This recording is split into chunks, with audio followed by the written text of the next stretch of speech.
आज म अमलाको अचार बनाउन गइरहेको छु।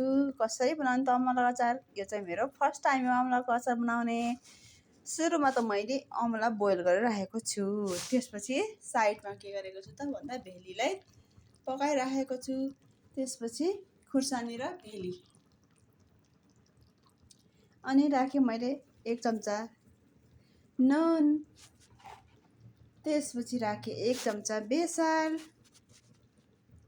एउटा हातले मोबाइल समातेर भिडियो बनाउँदैछु, अर्को हातले मसला राख्दा चाहिँ कता कता पोखेर खाइरहनु भएको छ। राखेँ मैले जिरा धनियाँ पाउडर। त्यसपछि मैले यो पकाउन राखेको भेलीलाई मिक्स गर्छु। रातो रातो भइसकेको छ यो पनि। अब मैले ग्यासलाई बन्द गरेर भेलीलाई मिक्स गर्छु अनि अमलाको अचार रेडी हुन्छ। कस्तो छ? अब यसलाई मिक्स गरौँ।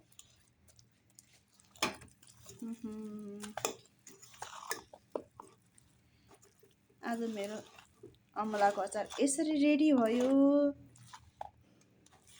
अब एकछिनमा हामी खान्छौँ अनि कस्तो छ भनिदिनु होला। तपाईँहरू पनि बनाएर खानु होला।